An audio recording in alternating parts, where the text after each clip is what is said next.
मैं अल्फन कह रहा हूँ, 2 दिन पहले मेरी उनसे व्हाट्सएप पे बात हुई थी। उन्होंने कहा था कि मैं पीटीआई किसी सूरत नहीं छोड़ूंगा, कि अफवाज पाकिस्तान से पंगा इज नॉट चंगा। तो वो तो कहते वो रहे खुद भी हैं, गाजी बनते हैं ना, शहीद क्यों हो गए हैं सियासी? देखें वो गाजी हैं, फिलहाल मसलत के तहत गए हैं, 100 मजबूरियां होती हैं, कौन बार बार जेलों में जाए। सख्त गर्मी है, जज साहब क्या करते हैं, उस वक्त कहते थे, नारे लगाते थे, हम बेटे किसके काजी के, हम बेटे किसके काजी के। फिर वो जिसको कहते थे हम बेटे किसके काजी के, भूल गए उस बाप को। ये इस जेल में क्या हुआ है इनके साथ, के बाहर निकलते साथ ही बड़े बयान बदल गए? क्या तशद्दुद हुआ है, कोई प्रेशर है, क्या है वो जरा खुल के? कोई तशद्दुद नहीं हुआ, सिर्फ ये गर्मी नहीं बर्दाश्त कर सके और कैद तनाई नहीं बर्दाश्त कर सके। ये हर किसी के पास की बात नहीं होती। ये शबाब मिली में रहे हैं, उस वक्त बड़ा बोलते थे, लेकिन जब कैद तनाई में इंसान होता है तो बड़ों बड़ों की बोलती बंद हो जाती है। फिर इन्होंने एग्रीमेंट किया है, जब इनके वकला की टीम ने जब हाईकोर्ट से इन्होंने छोटी बांध दी है डिप्टी कमिश्नर रावलपिंडी को, जिसमें इन्होंने कहा है कि ना तो ये किसी ऐसी सरगर्मी में मुलवस होंगे, ना ही ये इस किस्म के। मेरे भाई, अगर आपको 9 मई से पहले ये चीजें पता थी तो आप कैसे मुहिब वतन है, कैसे आप पाकिस्तान की फौज से प्यार करते हैं? तो आप पहले बता देते, मीडिया के सामने आके बयान कर देते, किसी साहस इदारे के अफीसर से रब्ता करते, सिक्योरिटी फोर्सेस से रब्ता करते, घूमते वक्त से रब्ता करते, ये इतना नुकसान तो ना होता। फयाजुल हसन चौहान साहब आपके बड़े पुराने वक्त के, रावलपिंडी के दौर के, जब वो राजा बाजार वाले दौर के आपके साथी हैं। अब आप ये बताएं कि उनकी सियासत आप क्या समझते हैं, इस वक्त किस स्टेज पे है, पहले किस स्टेज पे थी, आइंदा क्या वो सियासत में आपको नजर आते हैं? देखे जी, मैं उस वक्त मुगलाबाद टैंज बाटा रहता था और फयाजुल हसन चौहान साहब उस वक्त शबाब मिली के रावलपिंडी के अमीर थे, और मैं उस वक्त अपनी शबाब मिली का एक मेंबर था। और मेरे साथ मेरे दोस्त हैं मुगलाबाद टैंज बाटा के, जज्बाती तकरीरें करते थे। मेरे साथ जो है मेरे दोस्त आसम थे, फ़ारूक खान, वसीम शहजाद हैं, फैसल हैं, आसिफ हैं पठान, दीगर भी बेशुमार हमारे दोस्त थे जो हम मेंबर थे शबाब मिली के, क्योंकि शौक था हमारा। उस वक्त शबाब मिली बड़े अरूज पे थी। ठीक है।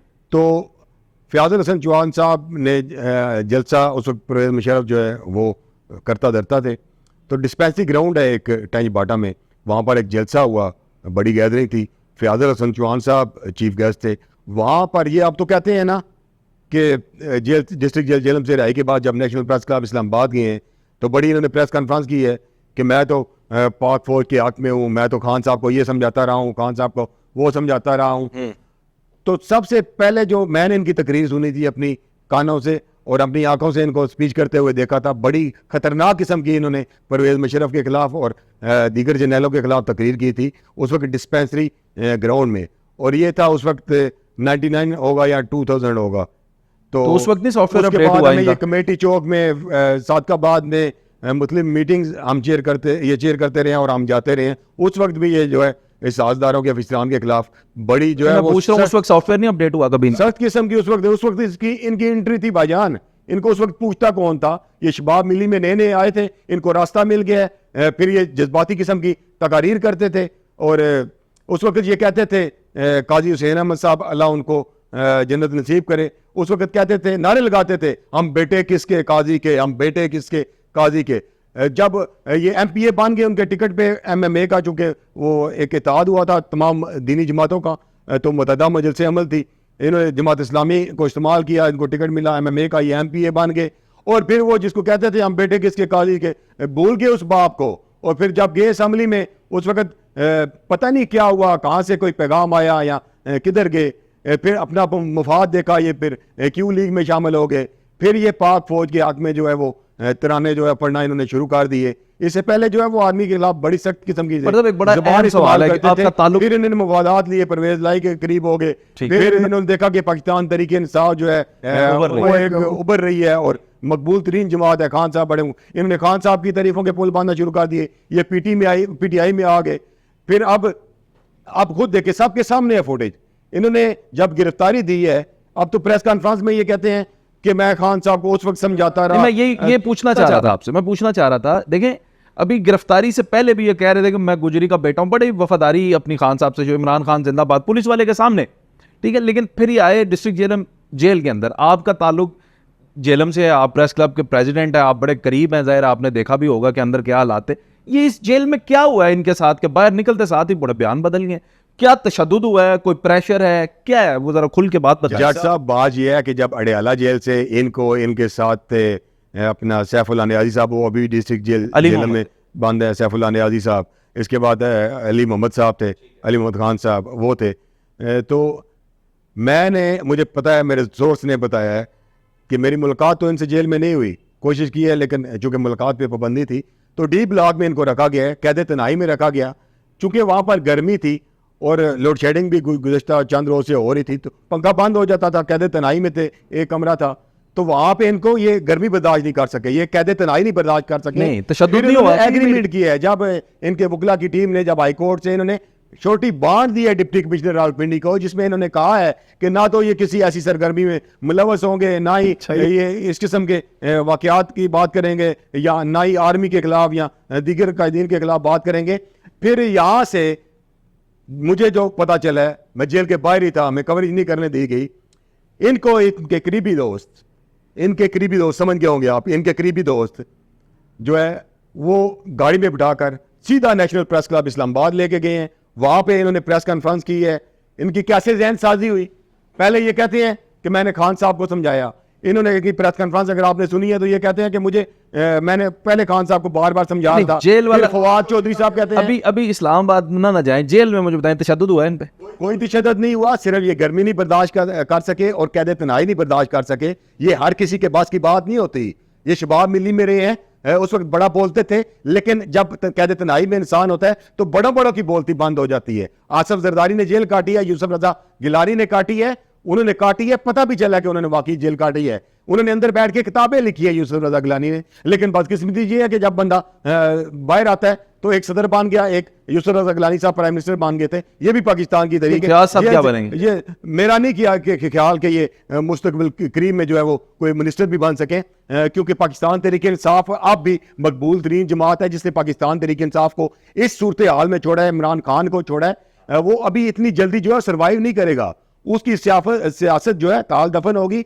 और अगर इलेक्शन हो गए ये अपने अपने हलकों में गए तो लाग इनको पता जाएगा और इनको छठी का दूध जो है वो याद आ जाएगा जब ये पब्लिक में जाएंगे। जब ये सोशल मीडिया पे ये जाते थे, कभी किसी नए के पास जाके शेव करवा रहे हैं, सोशल मीडिया पे ट्वीट गा रहे हैं, अपने पेज पे ये जो है वीडियो डाल रहे थे। जेलों में जाते थे जब ये स्पाई मिनिस्टर थे तो बड़ी ये अपनी तशहीर करते थे और ये बताते थे कि मैं पब्लिक का नुमाइंदा हूँ और बाजारों में घूम रहे होते थे, थोड़ी सी वीडियो बनाई सोशल मीडिया पे डाल दी। तो अब जब जाएंगे तो उनको लाग पता जाएगा। इमरान खान चूंकि फिलहाल जेर एताब है, लेकिन इस वक्त भी वो पाकिस्तान के मकबूल तरीन लीडर हैं और उनकी जमात जो है मकबूल तरीन है। ये अलग बात है कि उनके लीडरान मजबूरी के तहत, किसी मसलत के तहत पीटीआई से किनारा कशी इख्तियार कर रहे हैं। बहुत कम लोग हैं देखें आप कि जिन्होंने ये कहा है कि हमने दीगर जमातों से रब्ता कर लिया है या वो इमरान खान के को तनकीद का निशाना बना रहे हैं, जैसे फयाजुल हसन चौहान है। मेरे भाई, अगर आपको 9 मई से पहले ये चीजें पता थी तो आप कैसे मुहिब वतन है, कैसे आप पाकिस्तान की फौज से प्यार करते हैं, शोधा कैसे प्यार करते हैं, कैसे आप कह सकते हैं कि 7 तनसीबात को जो है वो जलाओ गिराव किया और वहां पे तोड़ फोड़ की है। तो आपको अगर पता था, ऐसी चीजें पता थी बकौल आपकी कि मुझे पहले पता था, तो फिर आपने गिरफ्तारी उस वक्त मरी रोड पे जब दी तो सामने पुलिस ऑफिसर खड़ा हुआ है, उसके सामने आप नारा लगा रहे हैं कि मैं गुजरी मां का पुत्र हाँ, इमरान खान जिंदाबाद के नारे लगा रहे हैं। 15 दिन आप जेल में नहीं रहे तो होश ठिकाने आ गए हैं।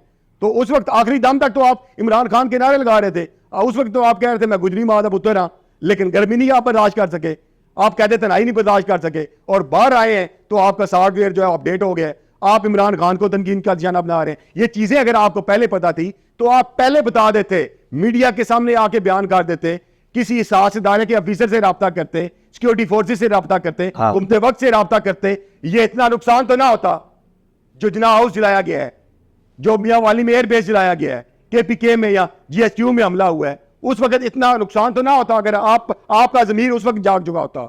आपका जमीर नहीं जागा, आपका सॉफ्टवेयर जो है वो अपडेट हुआ है।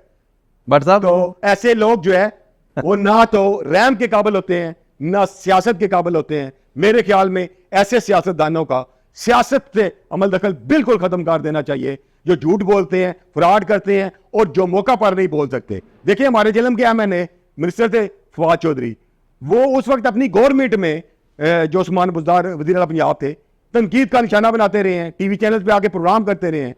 और सामने बात करते रहे। अगर खान साहब गलत करते थे उनको भी तनकीन का निशाना बनाते थे, बाज़ का नाराजगी भी हुई है। अब अलहदा बात है कि फवाद चौधरी साहब भी खामोशी के तहत जो है अलहदा हो गए, लेकिन उन्होंने कोई जमात ज्वाइन नहीं की है, खामोशी से एक ट्वीट किया है। उन्होंने कहा है मैं इमरान खान को, पीटीआई को छोड़ता हूं और सियासत से किनारा कशी का फिल वक्त उन्होंने ऐलान किया। आप देखिए फवाद साहब तो आपके दोस्त है ना, अब आप इसलिए उनके लिए इतनी ना वो रखें सॉफ्ट कॉर्नर। दोस्ती कहते तो वो भी ये रहे हैं ना कि चीन के लेंगे आजादी, हम लेकर रहेंगे आजादी। देखिए मेरा पाकिस्तान तरीके इंसाफ का नाम है तर्जमान हूं, ना मेरा किसी सियासी जमात से तलक है। मैं लेकिन फवाद साहब से तो है ना, कह रहा हूं फवाद चौधरी से मेरा तलक है, रहेगा, उसको कोई खत्म नहीं कर सकता। क्यों? उसकी वजह यह है कि जब मेरा आबाई हल्का है, वो हल्का है NH-68, मैं देख रहा हूं कि पिछले 50-60 सालों में इतने काम वहां पर नहीं हुए। बंजर जमीन थी, लोगों के रकबे बर्बाद हो गए थे, कोई किसान खुशहाल नहीं था, वहां पे तलीमी मियार नहीं था, हॉस्पिटल में जो तिब्बी सहूलियात है वो नहीं थी, इसके अलावा EOB ऑफिस नहीं था, वहां पे पासपोर्ट नहीं था, लोग मजबूर थे, दूर दराज से लोगों को हेडक्वार्टर आना पड़ता था, रास्ता इतना खराब था कि लोग जो है दीगर इजला से होकर यहाँ आते थे। फवाद चौधरी ने 16 अरब से ड्यूल कैरेज वे शुरू करवाया, 43 अरब से नहर शुरू करवाई जलालपुर शरीफ तक, खुशहाल लोग खुशहाल होंगे, किसान खुशहाल होंगे। अब वहां पर जमीनों के रेट जो कोड़ियों के भाव थी, अब करोड़ों के भाव जो है वहां पर फरोख्त हो रही हैं। जब पानी आएगा, वहां पर पानी की सहूलत नहीं थी, आपको भी पता है, तो अब लोगों को जब पानी की सहूलत मिलेगी, लोग दुआएं देंगे। तो ये चीजें जो है, मैं फवाद चौधरी का इसलिए फैन हूं, मेरे वो भाई हैं, इसलिए इज्जत करता हूं कि हमारे इलाके को उन्होंने जो है इज्जत बख्शी। वो लाखों लोग, हमारा इलाका जो है लाखों लोग यहाँ पे कथा कलामी, वहां जो हमारा इलाका है, ये गाजियों और शहीदों की सरजमीन है। तो हम गाजियों और शहीदों के खिलाफ कैसे जा सकते हैं? हम अफवाज पाकिस्तान पे फख्र करते हैं, तो गाजी बनते हैं ना, शहीद क्यों हो गए? कोई कब्रिस्तान ऐसा नहीं है जहां पे शहीद दफन नहीं है।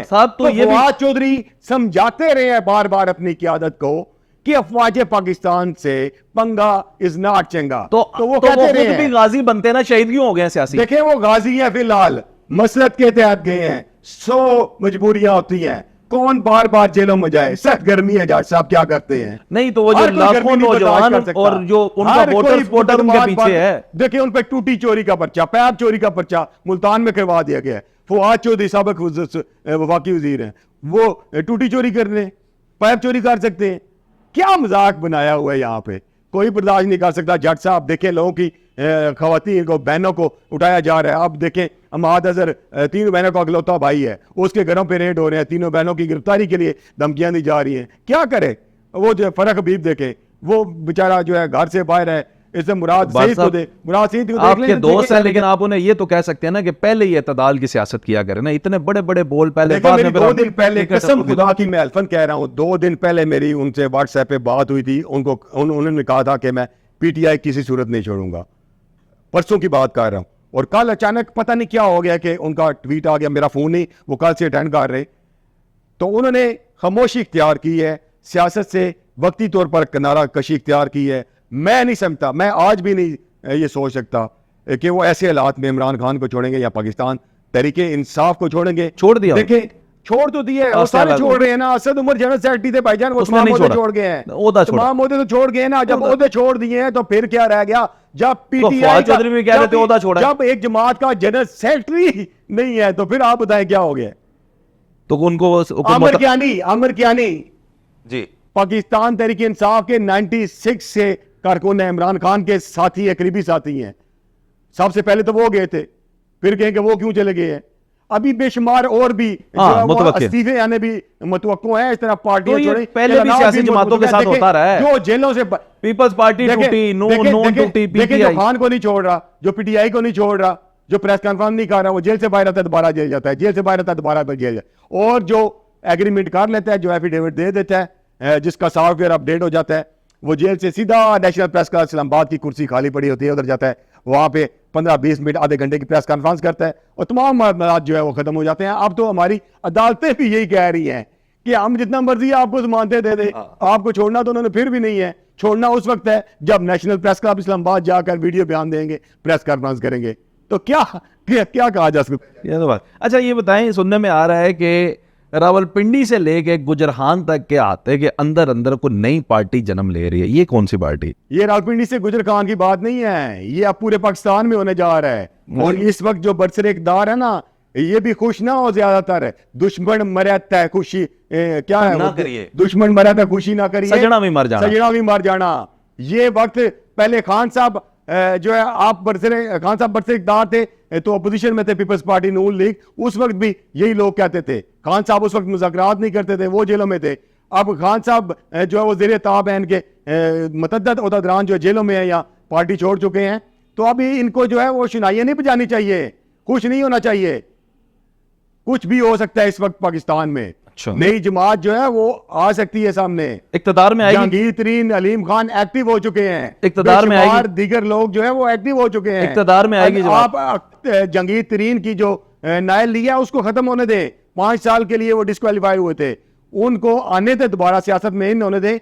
एक आपको दोबारा वो इलेक्ट्रिबल की तंजीम दोबारा जो है जमात एक नजर आएगी और वो सामना करेगी फिर इन जमातों का इस वक्त जो बरसे इक़्तिदार है। बड़ा टफ टाइम दिया जाएगा। बड़ी बड़ी खूबसूरत बात। लेकिन इस वक्त सूरत हाल ये है कि जो मर्जी जमात नहीं बन जाए, जो मर्जी आ जाए, अगर इलेक्शन इस वक्त हो जाए, शर्त लगा ले मेरे से कि इमरान खान के जो नुमाइंदे हैं जिनको वो टिकट देंगे वही जीतेंगे।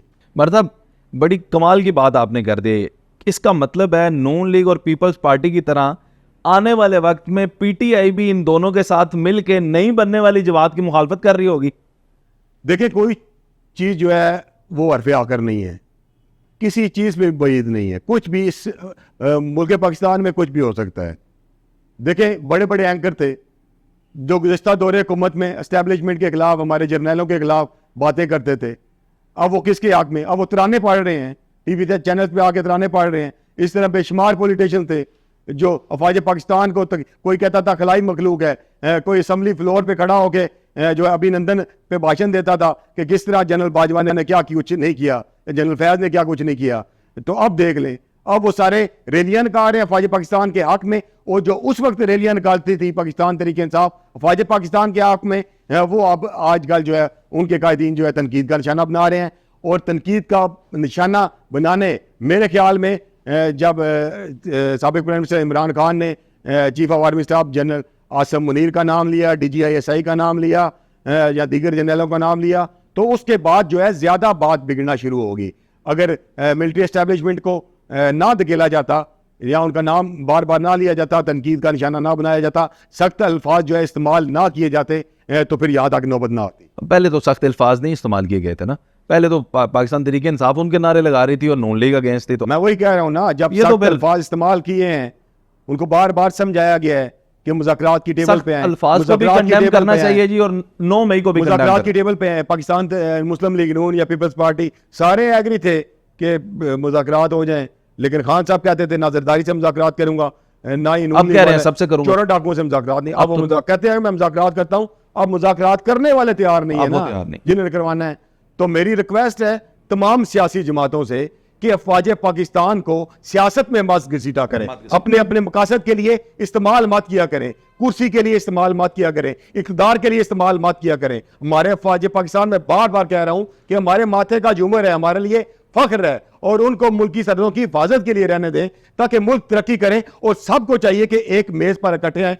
फिर कह रहा हूं कि मुज़ाकरात की राह हमवार करें ताकि मुल्क जो है वो तामीर और तरक्की की तरफ गामजान हो सके, इन फसादात से, लड़ाई झगड़ों से हमें छुटकारा मिल सके।